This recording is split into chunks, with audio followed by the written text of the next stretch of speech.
want to share today Matthew chapter 25, verse 14. And maybe on the Facebook side, someone over there, maybe Chris Lopez, if he's on the Facebook side, maybe on this side, Laura or Dee could just put that in the text. Matthew 25, verse 14. Many of you will know this parable, but let me just give you a few of the verses and then let me just pull some truths out. Again, it will be like a man going on a journey who called his servants and entrusted his wealth to them. To one, he gave 5 bags of gold, to another 2 bags, and to another 1 bag. So just watch this. Here's a wealthy man. He's going on a journey. And before he leaves, he gathers some of his money. He gives one guy 5 bags of gold, another guy 2 bags, and then one guy 1 bag. Now watch what it says. To another 1 bag, each according to his ability. Each according to his ability. Then he went on his journey. The man who had received 5 bags of gold went at once and put his money to work and gained 5 more bags. So also the man with 2 bags of gold gained 2 more. But the man who had received 1 bag went off, dug a hole in the ground, and hid his master's money. This is the parable that we know called the parable of the talents. And I wanted to just zero in as we're kicking off this year, as we're in 21 days of prayer and fasting, because it's a fascinating parable that gives us insight into how Jesus thinks around this idea of producing. And essentially the story is one guy gets 5 talents, one guy gets 2, and one guy gets 1. But the language that's attached to it, I think it's very, very fascinating, is it says that they were given these talents according to their ability. Meaning God's never going to give you more than you can handle, and God's never going to give you more than you can steward properly. One guy, he gave him 5, he turned it into 10. One guy, he gave him 2, turned it into 4. Then one guy got 1, and he dug a hole, and he buried it, and he did nothing. Jesus, as we will see, goes on to share this story that this master, well, he's not happy with the guy that did only nothing with the 1. In fact, the guy who multiplied the 5, the guy who multiplied the 2, he says, "Well done, my good and faithful servant. Because you were able to master and steward the little, I'm going to give you more." I want to talk today from the subject, 5 thieves of productivity.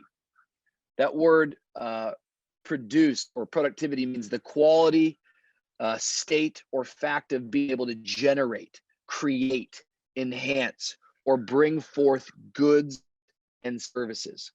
We have a God who's constantly producing, but this God, he expects you and I to take that which we do have and produce something with it, to multiply. Faith doesn't maintain, faith multiplies. You're going to be judged not on what you have, but rather on what you did with what you have. And this is what the power of the Bricklayer community is, that we're trying to foster an environment that we are encouraging one another, that we are bolstering one another to take the thing that God gave us. Maybe it's 5, maybe it's 2, maybe it's 3, maybe it's 1, but to say, you know what? I'm not going to finish with what I started with. I'm going to multiply it. I'm going to grow it. But there's things that try to rob us from our stewardship, try to rob us from our multiplication. There's things that we can do that stop us and prevent us from producing. I wrote it down this week in my journal, and I want you to write this down. Your gift is not enough. Your gift is not enough. If you're going to be all that God's called you to be, if you're going to fulfill all that God's called you to do, you have to understand that the gift that he gave you, it is incredible, it is amazing, but it's not enough. Your ability to write, your ability to corral people, your ability to organize things. I don't know, talk about all your natural God-given talents. Those things are awesome. They're incredible. We should lean on them. We should certainly use them. I just want to say to you, though, it's not enough. In fact, as I go back through my life, I'll be 37 this year, and God's given me a couple talents. I don't have a whole lot of talents. I've got a couple, but I've learned that those couple talents that he's given me, it's not the thing that's taken me to where I am today. It's been the ability to come around those couple of talents and to plant those in the ground as seed and to watch as they grow and multiply. I've had to work on my attitude. I've had to work on my perspective. I've needed a good team of people around me. I've needed a work ethic. Why? Because my gift, just like your gift, is not enough. We could go through all the great talented people, someone like LeBron James. Man, he is the most insanely gifted basketball player, but it's not enough. He had to put a work ethic. He needs 4 other guys. He has to go to practice. The list goes on and on and on. And wherever you're at today, I want to encourage you that one day we will stand before God and you will not be judged with what he simply gave you. No, he's not going to judge you on just what he gave you. That wouldn't be enough. He's going to judge you based upon what you did with what he gave you. You're going to need some other tools. You're going to need to work some other muscles in order to see that thing not maintain, but to multiply. In fact, look at what happened to the one guy. The one guy who had 1 talent came to him and said, Master, this is verse 24. Master, I knew that you are a hard man, harvesting where you had not sown and gathering where you had not scattered seed. So I was afraid and went out and hid your gold in the ground. See, here is what belongs to you. So he brings his gift back. Hey, I got this one gift. Watch this. His master replied, this is harsh language. You wicked, lazy servant. So you knew that I harvest where I have not sown and gather where I have not scattered seed? Well, then you should have put my money on deposit with the banker so that when I returned, I would have received it back with interest. Now check this out. So take the gold from him and give it to the one who has 10 bags. For whoever has will be given more, and they will have an abundance. Whoever does not have, even what they have will be taken from them. And throw that worthless servant outside into the darkness where there will be weeping and gnashing of teeth. I'm reading this all the way out because I want you to see how serious it is to Jesus that we take what he's given us and we produce more. In fact, what he really clearly says is those that don't produce, that will be taken from them, and those that do produce, it will be given to them. And I just sensed it as I was reading the other day, just for VU Church. I feel like VU Church, I want to speak it out prophetically. We continue to take the little that God has given us and multiply it and grow it and work hard at it. And I really believe in 2021, what we're going to see take place is that which has taken decades for other churches to accomplish, we're going to see happen in 1 year. We're going to see happen in 6 months. And to the world, it's going to look like, how is that happening? But many of us who are bricklayers, we're going to go right back to Matthew chapter 25, and we're going to be reminded that, man, we have been putting to work our gift. We've understood that our gift is not enough, that we're called to produce. We're called to generate. We're called to be spiritual entrepreneurs, that we're figuring out new ways and new vehicles to get the gospel out. And we're going to do it with a heart of gratitude. We're going to do it with a healthy perspective. We're going to do it to the best of our ability, realizing that God is giving us ground so that we can glorify his name and we can establish his church. I'm telling you, this is going to be a great year for us, but we have to all continue to do our part to remember, my gift is not enough. Your gift is not enough. Put that in the chat on Facebook, put that in Zoom. I want to show you 5 things quickly that wants to operate to steal your productivity. You're called to produce this year. We're going to produce. I know it's a difficult year, but as your pastor, I want to speak confidence to you. 5 things, or I should say 5 thieves of productivity. Number 1, the first thing that steals your productivity is forgetting what you committed to. Forgetting what you committed to. This is a good shot of espresso this morning to your soul, because some of you are stepping back into a job site right now, and it's been a difficult year and you're not sure if you got what it takes. And I just want to remind you, the blessing is not in starting, the blessing is in finishing. It's not just in starting, it's in finishing. Write it down this way if you're taking notes. Commitment precedes resources. Many times it's not a resource problem. Many times it's a commitment problem. Everything good in my life started with a commitment. You know, before Don Shree and I bought a house, we got married. Before we had a child, we got married. Before we even had jobs really lined up and knew what our whole life calling was going to look like, we were committed to each other. I think about when we started VU Church. It wasn't like, 400 people showed up with millions of dollars and said, please start a church. And then we go, well, we don't know. We don't have to think about it. No. It was God gave us a vision and God spoke something and we step out in faith, not knowing how it will all turn out. But as we step out onto the water, we remind ourselves water is liquid, but thank God his word is solid. Telling you, get committed and watch what God will do. And many times the reason why we don't produce is because somewhere on the journey, we simply forget what we committed to. And I think that in 2021, many times we don't have resource problems. Many times we just have commitment problems. And I want to say on this call to people that are in this thing, heart and soul, people that are sacrificing financially. I am not the most gifted leader, but I am a committed leader. I'm not going anywhere. I'm up for the fight. I'm in it for our city. I want to see God do something incredible and remarkable. I'm not living for a title. I'm living to have some testimonies that when my life finishes, I'm going to say, whoo, look at what God has done. And I just want to hear one thing from heaven. It's what we see in Matthew 25. Well done, my good and faithful servant. I'm not called to be successful. I'm called to be faithful. Just turns out that typically successful people happen to be faithful people. Number one is forgetting what you committed to. Number two, write this down, an inability to say no. An inability to say no. So many times the reason why your productivity is stolen from you is because you say yes to everything. When you say yes to something, it's imperative that you understand what you are saying no to.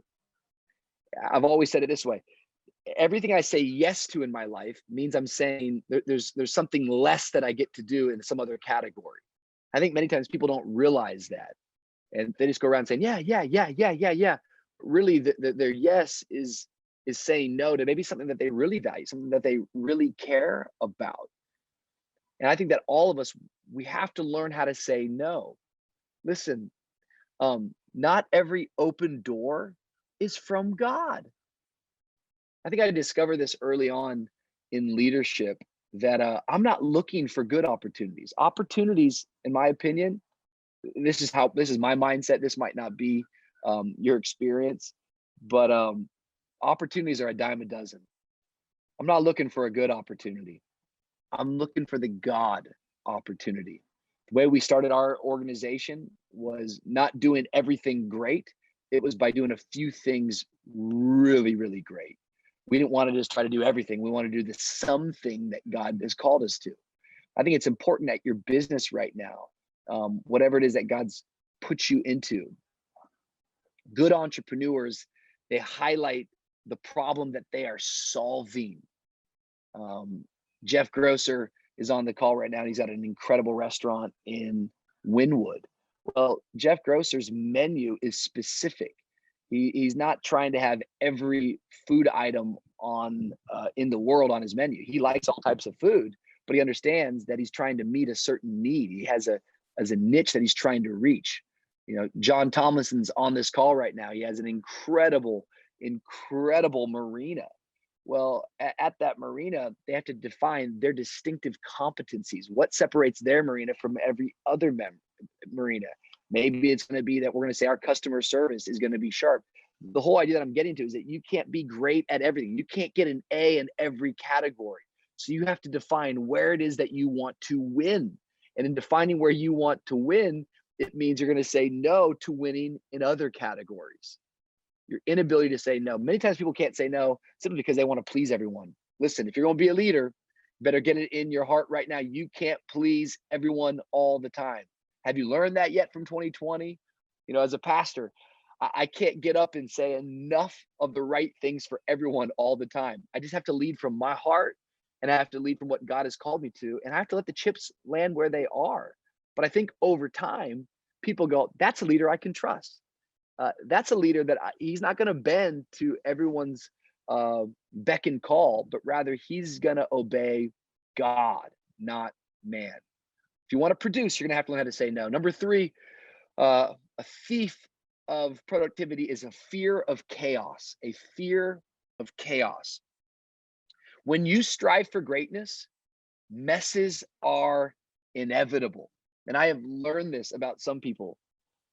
Some people I've been on the journey with, they're afraid of the chaos of growth. In fact, in business, when you're growing at a 10% rate, they call it chaotic growth. And whenever you're in a company, an organization, around an idea with chaotic growth, what it means is that people are going to have to wear multiple hats at multiple different times.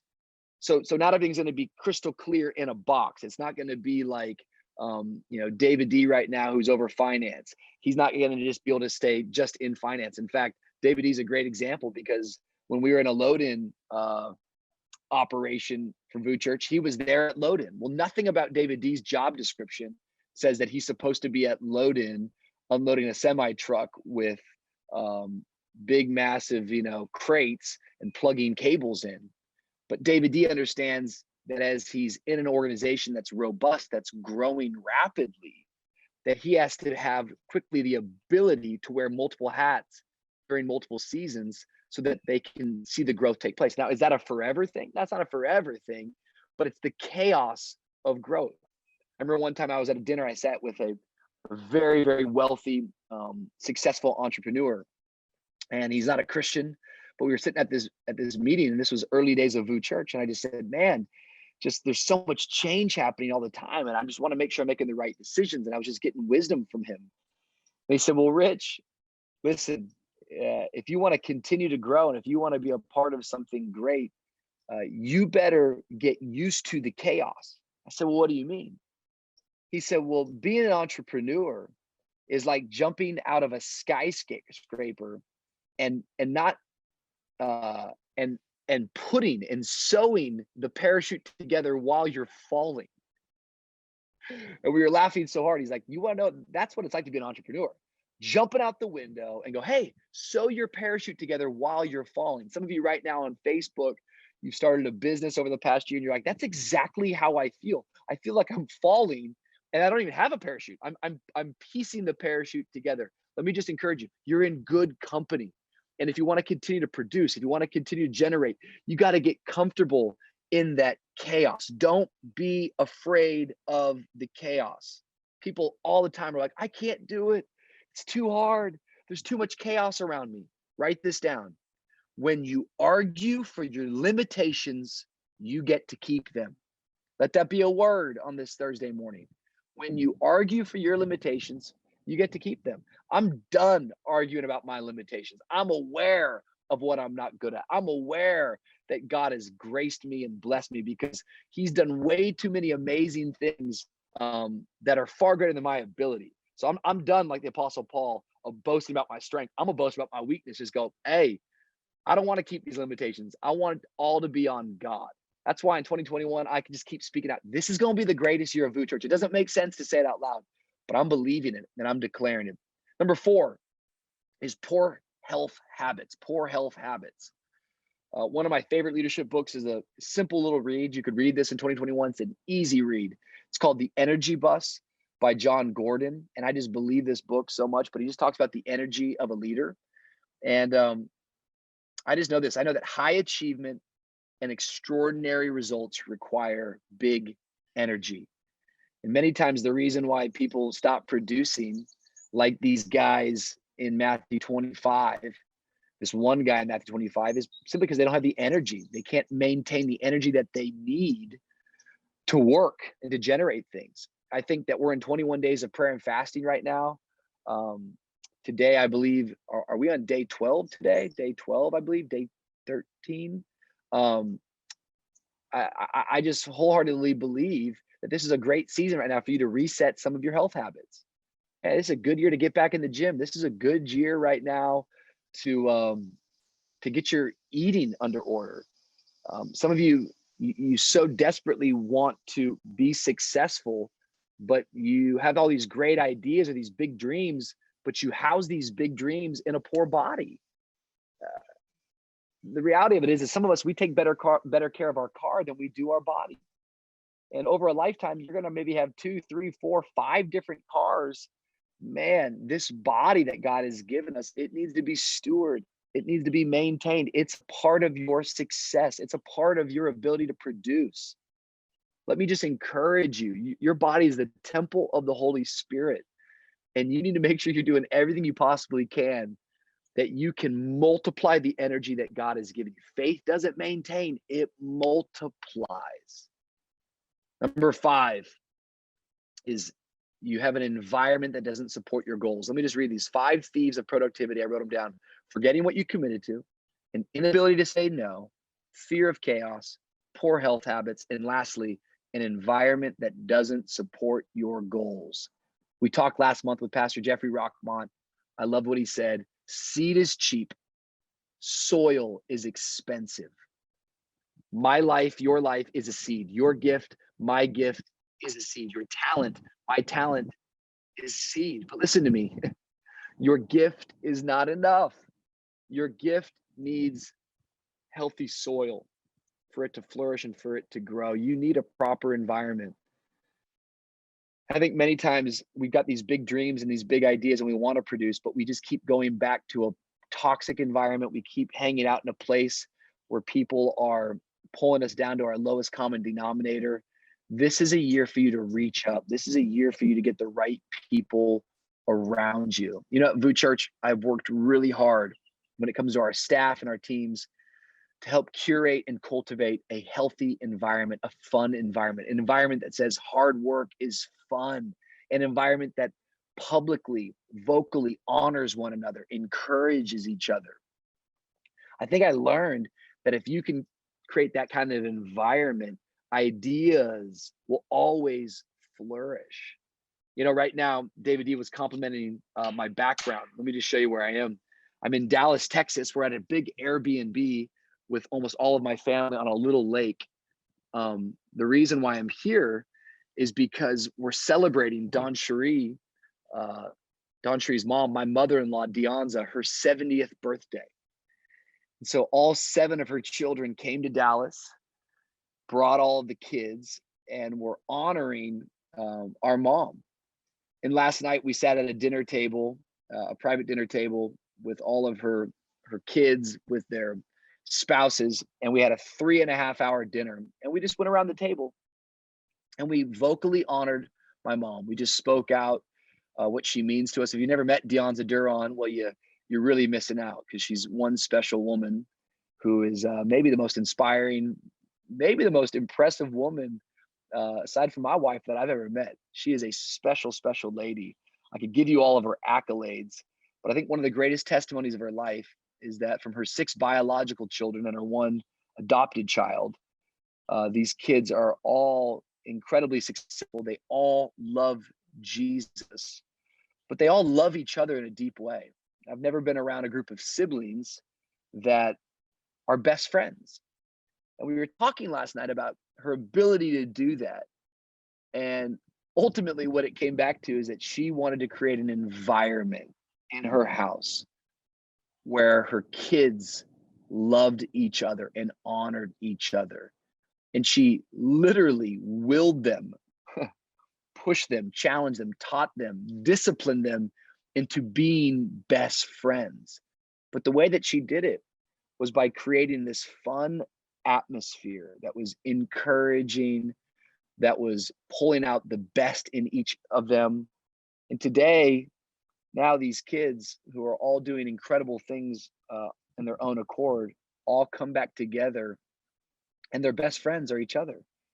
And I just thought about the power of an environment, that seed, that talent, it's not enough, but that environment, when it comes around it, what can it become? What can it flourish, and what can it grow into? All of us on this call today, God has given us something. God has given you something. He's given you a relationship. He's given you an idea. He's given you a business. He's given you a talent. But friend, that gift, that talent's not enough. He's not going to judge you on what he gave you. He's going to judge you on what you did with what he gave you. And what we're all longing to hear, I know this about the Bricklayer community, is we all want to hear him say, "Well done, good and faithful servant." That is what we want to hear from heaven.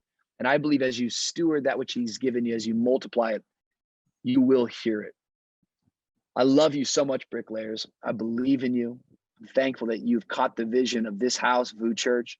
Thankful that as you're prospering, your prosperity has a purpose, and that is to build God's house, to build his kingdom. We're going to see something great take place in the city of Miami this year. We're going to see God's presence poured out. We're going to see a great harvest of souls. We're going to do it together. And I'm excited about all that is to come. Don't let your productivity be robbed in 2021. Step up and step out. Know what you're committed to. Say no to the things you need to say no to. Don't be afraid of the chaos. Don't be afraid of it. It's a sign of growth. Get your health in order. Get the energy you need. And be around and cultivating the right environment. You know what the right environment is? It's VU Church. It's being on calls like this. It's being in a crew. It's going to the prayer meetings. It's being at church. That's the environment we need for the seed that God's placed in our lives to grow. I love you. Thankful for you. Thanks for taking 35 minutes this morning with us. It means the world to us. Let's go crush it this year. Look out for that Bricklayers report. And of course, look out for the annual report at the end of this month. I love you. I'll see you in February.